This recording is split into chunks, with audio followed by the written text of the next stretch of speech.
دنیا په منډو نه ملويږي دا خبره صحیح غلطه ها صحیح زرد بالدليل پیش کوم چې ځان نه ملګي من كان يريد العاجلة عجلنا له فيها ما نشاء عجلنا له فيها ما نشاء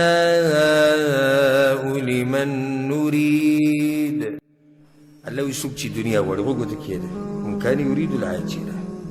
سوق شي دنيا وړي الله ویلو یې ولا ورکړه ها دي لا لا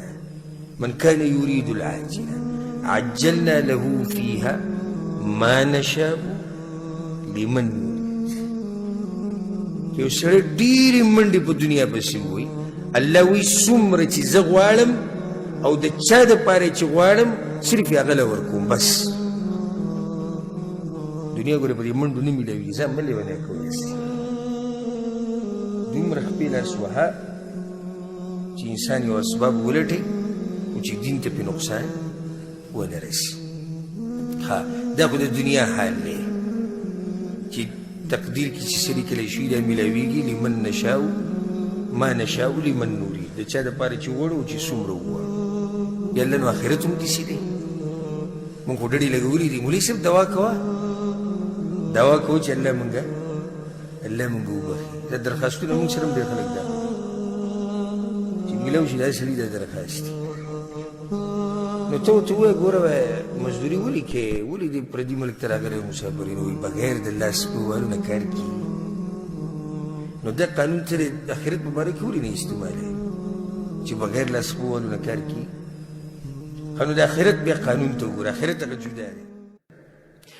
ومن أراد الآخرة وسعى لها سعيها وهو مؤمن فأولئك كان سعيهم مشكورا الله یو چا چې د آخرت لپاره منډه ووهله او کوشش یې وکړو مؤمنو هغه پوره بدله ورته میلاویږي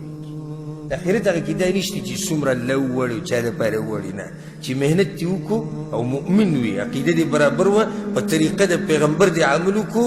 ګرنټي ده د الله د طرف نه چې تا ته بدله میلاویږي موږ چې هغه د کوم دپاره محنت پکار دی هغه شی پرېښودی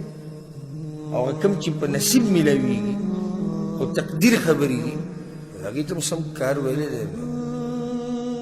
دنیا به کوو دنیا کې به ننوځو نه